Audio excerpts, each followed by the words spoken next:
My name is Oakley White-Allen.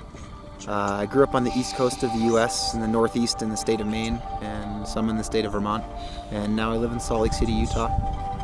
I've been free skiing, I guess, since 1998, since I finished high school. Traveled all over, lived in Canada for a long time, in British Columbia, and all over the U.S. And I've primarily just been a skier for myself. Tomorrow I'm going to ski the Bec de Ross for the first time in my life. And I feel humbled and honored to go there and to ski on this run. And my aim is to ski with grace and love.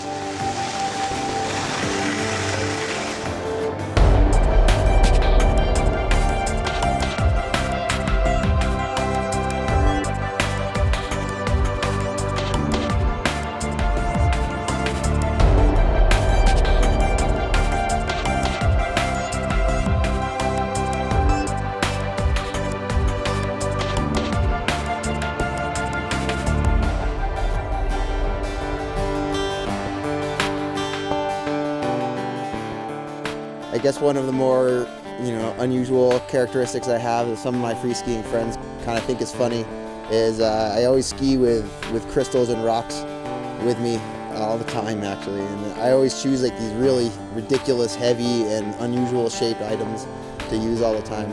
For the last couple of years, I've been skiing with this meteorite in my right pocket, and it's given to me by this guy in the desert, this wild wizard out in the middle of nowhere, and I feel like it just brings me this crazy outer space energy that I like when I'm skiing.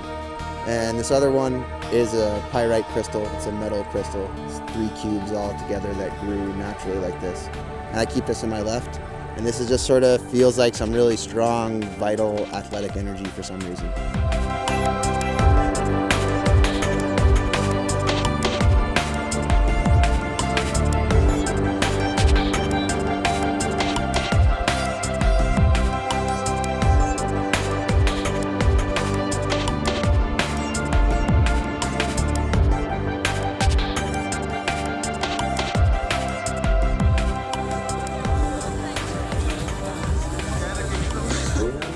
C'est un tout jeune Saint-Routier.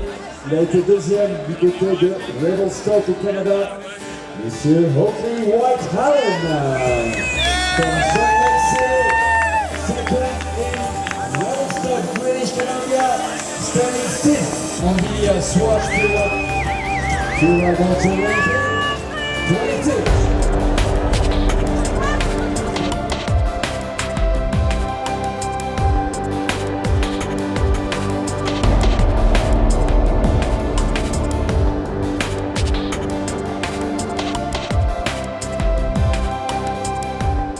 The invitation to ski here is a victory in my mind. Especially coming from the US, there's been not a strong American presence on the tour here in Europe.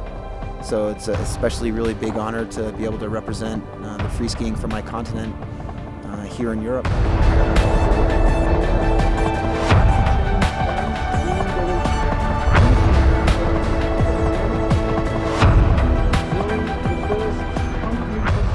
Under the start are clearly too bony with too many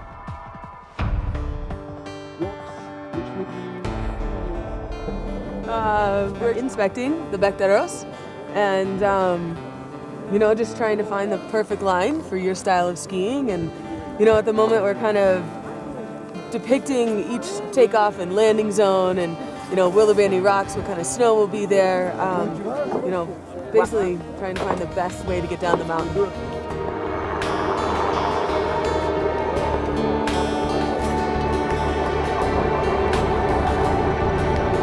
Well, I've been watching footage of the Bec de Ross for probably 5 years, I think was the first time I saw a video footage from this contest. And it's a legendary venue. It's clearly the scariest and most difficult free skiing contest venue on the planet right now, and it's not something that's open for everyone to do. I pay a lot of attention to the feeling that nature gives me inside, and when I choose my lines on the mountain, I listen a lot to my inner voice. I don't try to do too much analytics with my rational mind. I really follow my heart on these runs.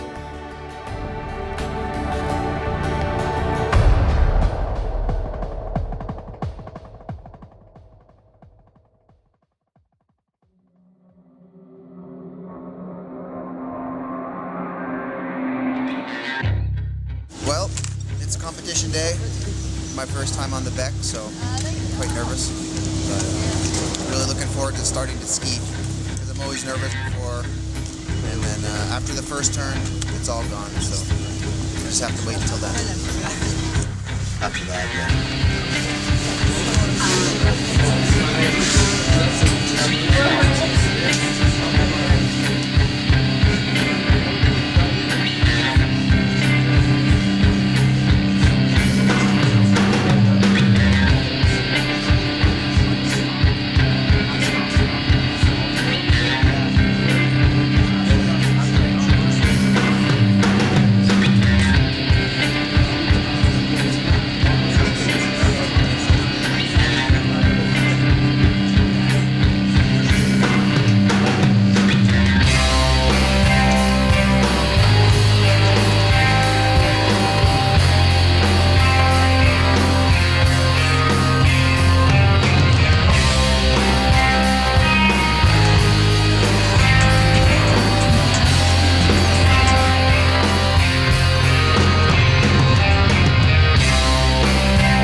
You know, sometimes I look at a face and I just feel like there's nothing that would stop me from skiing as fast or going as big as I possibly want. And when I look at this face, I don't feel that same confidence. I feel like I respect it and its challenge a lot. And I want to ski a run there that's, you know, cooperating with the mountain as opposed to dominating the mountain.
It's killing me. I couldn't do those airs.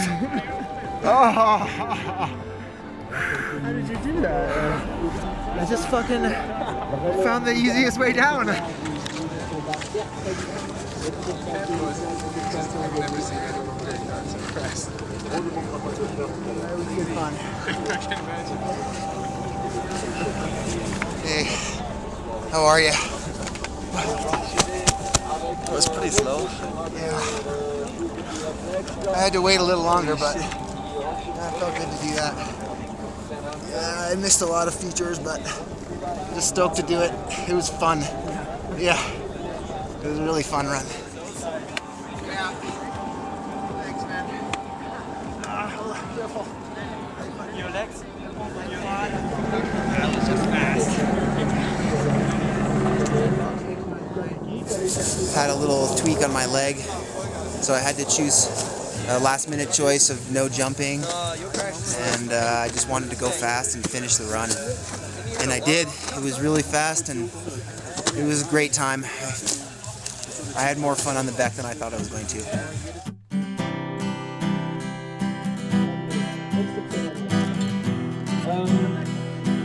Super content d'être là pour cette 17e. Ça a été fabuleux sur la montagne aujourd'hui pour ceux qui l'ont vu. C'est génial de voir la rue de Verbier comme ça, pleine de gens. Ce qu'on a vu aujourd'hui était sublime et si ça a été possible, c'est grâce d'abord au comité d'organisation. Je le répète. Léon, c'est Hubert. Voilà donc. On les applaudit. Magnifique. So I started to look. I thought maybe I can find something that I can do still. So I started to do the traverse into the start gate. And as I was traversing, I was trying to find an option with no cliffs, no jumping, and no slowing down, because like that's the hardest. You need strength for that, and I didn't have any strength. So I saw a line that went down the mountain like a snowball if you dropped it, and I chose that one because it was the safest choice for me. Even be able to ski at the Bec de Ross is a win, and to have a last-minute line change on the Bec de Ross is crazy. I would never advise this to somebody. I would never suggest you change the line at the last second because that's not a good idea on that venue. There's too many features, too many variables. The snow is changing a lot, but at this occasion it worked for me, and to have the crowd here like it, that's a cherry on top.